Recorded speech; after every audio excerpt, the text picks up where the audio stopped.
Oh, I probably don't want my phone on the table like a Yahoo.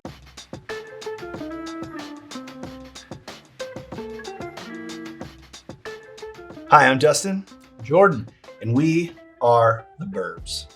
not just us. There's other. There's other people that are the Bourbs. This is the Bourbs. Welcome to the Bourbs. This is a show that we're just starting. It's our first episode, as you can plainly tell. But it's a place where we and you can come and learn about bourbon, learn about the history of bourbon, learn about the history of the distillers that make the bourbon, whiskey, rye, maybe scotch, but mostly bourbon because it's called the Bourbs. It's not called the scotches. It's not called the scotches or the ryes. And so this is a place where you can come and learn about bourbon and try new bourbons with us. And if you live in the area, St. Louis area, come to our club meetings once a month. So what bourbon do we have today? Should we give a premise of like how this goes about? Or you Give a premise. All right. So basically what we're going to do here is each time we film one of these videos, whether it's me, whether it's Dustin, we're going to bring in a bottle of bourbon, of whiskey, of whatever. The other person doesn't know what it is. We're going to pull it out. We're going to taste it, and we're going to talk. We're going to educate each other. So I brought the bottle today, so I'm going to educate Dustin on this bottle, this distiller who's not a distiller. What? They're not a distiller, right? I don't know. I don't know what you have. All right. You ready? Drum roll, please. Oh, Pinhook. Pinhook. I don't know if they can see that. You might have to hold it up. It's not a bourbon. It's a Kentucky straight rye whiskey. I mean, it's really still bourbon, isn't it? So I chose this bottle because Will this stay in the candle? I wouldn't trust it. Anyway. Wait. Let's do it like this. I still think it's... Yeah, no, that'll work. They can see it now. Okay. That's perfect. We just need a little podium. We got to get those... a bourbon podium. But yeah, I chose this bottle because I went to Louisville and you were talking about how great Pinhook is. I was. I went with the Pinhook Rye because I'm a rye guy. You are a rye guy. And Ride and dirty. Ride and dirty. So Dad jokes. A little bit about this bourbon. Yeah, tell me about the history or what you know about Pinhook, and I'll tell you what I know, which is not very much. Do you want me to tell you about the history or you want me to tell you about the whiskey? Tell me what you know, man. Well, educate me and the people. Well, the mash bill of this particular rye is 20% corn, 60% rye, 20% malted barley. Start over. What's mash bill? Some people might be watching don't even know what that is. It's the ingredients. I actually am not sure what mash bill is. They mash them, right? I don't know. Okay. Well, next time we'll let you know what the recipe. We'll put a definition. It'll pop up because Dustin will add it to the thing. Oh, great. A mash bill is more work. Fantastic. Anywho, 98 proof. Which means what? I don't know. Yes, you do. I know it's that 45.5% alcohol. Right. It's 49% alcohol. Yes. And that means you double that, and that's the proof. But what is the proof? It's proof that you're going to get a little tipsy. Oh. Or you're not going to get a little tipsy. So this is aged 2 years at Castle and Key. What's that? Castle and Key is a distillery in Kentucky. Okay. I forget what city. But it's not in Pinhook? It's not Pinhook's distillery? Pinhook is not a distiller. So do you know what pinhooking is? It's a family show. I probably shouldn't say. Okay, so premise of pinhooking comes from tobacco, my understanding. But what they do in Kentucky, they buy a young horse. When it matures, they then sell that horse. So what Pinhook is doing is the same idea with bourbons, ryes, whiskeys, whatever they're putting in these barrels. They're buying it, and then they're putting it in the barrels. And when it matures and ages, then they sell it. So they're not necessarily a distiller. They're not actually running it through the kiln. Is it called a kiln? I don't think it's called a kiln. They're not running it through. Hey, we're master bourbon nights. No, it's called a. I watch the show on Discovery Channel, Bootleggers, so I should know what it's called. It's not a kiln. Still. They don't run it through the still. Knock this over. They don't run it. Freaking me out. They don't run it in the still. I mean, they don't actually distill it. No, they don't. So they buy the distillate. that's what it's called. Sure. No, it is. They buy the distillate and then they barrel it in their own barrels and they let it sit. Yes. Okay. But in this particular, it was sitting at Castle and Key. Okay. That's a real castle, I think. It is a real castle. Yeah. It was actually founded and built by Colonel E.H. Taylor. Oh, that is good bourbon. If you can get your hands on some E.H. Taylor, I don't have any. And neither does Jordan. But and neither does the Bourbs. He built the Castle Key Distillery in 1887. Closed in 1920 because of the pandemic. No, that's what we're currently. The Black Flag Plague. No. 1920, the Great Depression. No, when you couldn't drink anymore. Prohibition. Thank you. It was abandoned in 1972. Yeah. Okay. They just abandoned it. I didn't find out why it was abandoned, but what I do know is in 2014, two guys. How much of this page are you going to read before we can start drinking? Well, I asked you. You're like, tell me about the history. Well, yeah, but I mean, I'm just wondering. I'm going to need some of this. I know, to hang out with you. With you. So they have this nice little wax ring that should be a pull tab. Don't you twist it? I don't know. Yeah, you twist. There's no directions. No, then pull. Yeah, I know, but it's common sense would dictate.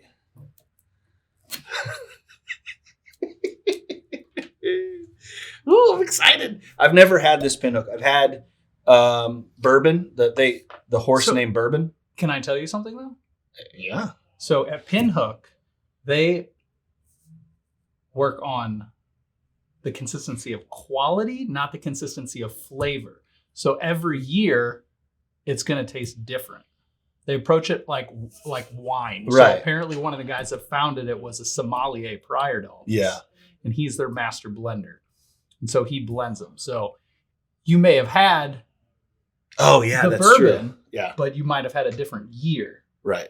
So this particular year, the 2021 rye actually won gold at the you can stop there.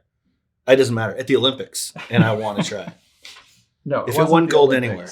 It won it at the World Spirits Competition in San Francisco. That's not a thing, but I respect that you wrote that down. In true Bourbs fashion, I'll let the guest pour. Wait a minute. What does unfiltered mean?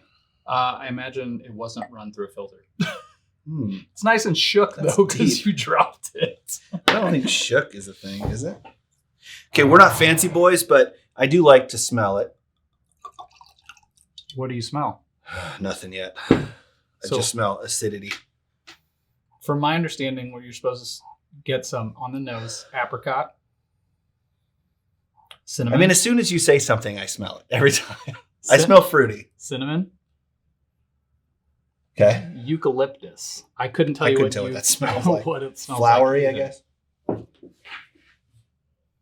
Yeah, smells good. I mean, I like it. Okay. My first smell was very astringent, but then it's moved on from that. No, it's not so sweet. Yeah.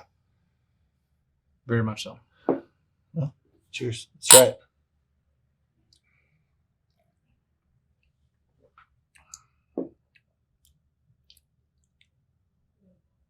Burn comes later. It does. It's so smooth at the beginning. It's definitely a rye.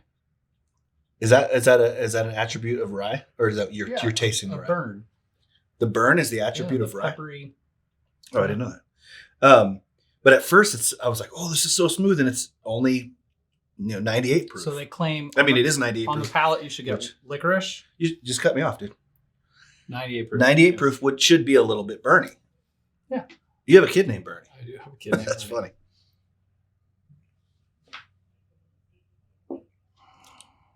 Say licorice, caramel, orange peel.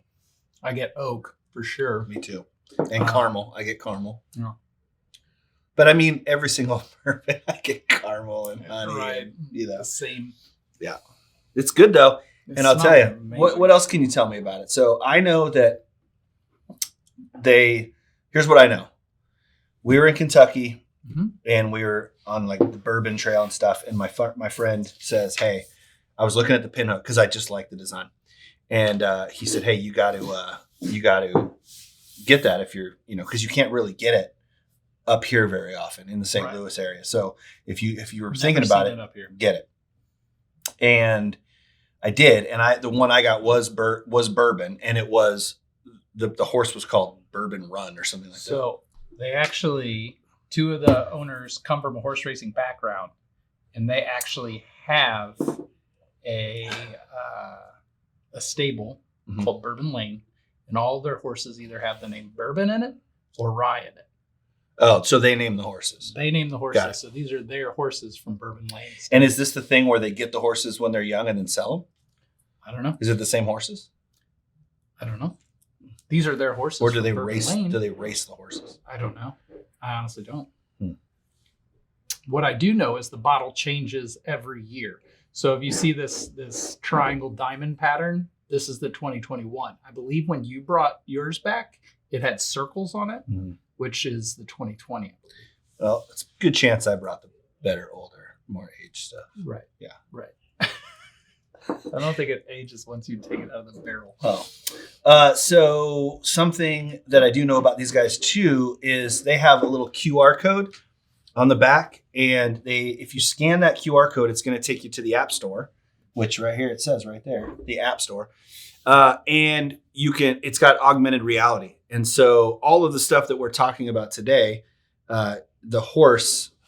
It'll do this augmented reality thing, and these little lines will pop up with circles, and you can click on things, and it'll tell you all about the label and how it was made. Did you know that? No, I didn't. I mean, I saw the QR code, but I'm not a nerd, tech savvy. No. Well, I've done it before, and it's pretty rad. It gives good information. I like this. Can you tell the people at home what you paid for this? I think it was like $35. So from my understanding is like year of, most Pinhook is $35-$50. But since it changes every year, is $35.50 in American currency or Canadian? $35.50. No, $35 to $50. Oh, but like I said, it's new every year, and so since there's only so many bottles, the price increases as they dissipate. That's what I said, right? I don't know what you said. I don't think it's. You've had too much bourbon. I know. Whiskey. So if there's the brown sugar, I get that. The more scarce it becomes, the more expensive it is. Right. Yeah. Naturally. That makes sense. Yeah. Supply and demand. Oh, hey. Hey, Jinx. You owe me a bourbon. Well, first of all, you said it's like wine. They do the wine thing. This looks like a wine bottle. It does look like a wine bottle. So, it all makes sense. It's tying together. Mm-hmm. I do think it's interesting that they do not distill. Oh, it says right here, distilled at Castle and Key, but they own Castle and Key. Do they? Oh, I don't know. Think they do. Oh, they don't. It's two I'm different asking guys. you. I don't know. No. It's two different guys. I didn't write down their names, but they're the ones that rehabbed it. 2014 is when they took a tour. They said it was like so overgrown that in broad daylight you needed flashlights to like look at everything. Wow. This says Crestwood, Kentucky. You said you didn't know where, and then it also says aged more than 2 years. So this is from their website. It said 2 years Castle Key. Yeah, but here's my. It's unique. It's an interesting thing to have bourbon that's not distilled by the distillery. You know what? I'm not sure it is. You think this happens more than we know? I think it happens more than you know. If we didn't do the research at all, I would have never known. No. I would have just assumed they were a distiller somewhere. Yeah. And it's fantastic. Would you buy it? Is it? Yeah. I know you did buy it, but yeah, I'm a huge again? fan of rye. I'm a huge fan of the price point for sure. For sure. And getting $30 rye whiskey that tastes like this. I'm actually disappointed I only bought one Pinhook bottle down there. I wish I would have just bought the whole flight. Well, you texted me Yep. while you were down there, and you said, if I get Pinhook, what should I get? And I was like, the bourbon. Yeah, but you didn't respond quick enough. I know. Well, but here's what I thought you thought. I thought you thought I was being a smart aleck. No, I always. Because of course you're going to get the bourbon. Mm-hmm. You didn't, but no, of course. But it was a horse named the Bourbon or something like that. Yeah. Anyway, I recommend it. I think it's good. I would drink it. It's a delicious, very easy to drink bourbon, even at 98 Not a bourbon proof. Whiskey. Rye whiskey. But it's a very drinkable rye whiskey at 98%. 49%, 98 proof, and it's enjoyable and it's beautiful. So, cheers to that. Good job. Episode 1 done. Hiya! Kudos. Boom. Pinhook. Get it. Get you some. And if you have any questions, you can go to the Bourbs Official and leave us a comment, leave us a question, let us know what you want to know. And there's a good chance we don't know. Yeah. But we'll look it up and we'll find out, we'll taste it and we'll try it. And you might win something. What are we giving away next time? I don't know. What do you think we should give away? I think we're going to definitely give them something away from Pinhook. Okay. So you're going to get some from Pinhook. It's probably not going to be a bottle because it will not be a bottle. Alcohol. Sketchy. Yeah. Not really supposed to do it unless you have the right license. Have the license. Which we don't. We just have the license to drink. So till next time, the Bourbs, it's a place you belong. Hit that like button, subscribe, whatever you got to do. We'll see you next week. Mazel tov. L'chaim, I believe, is the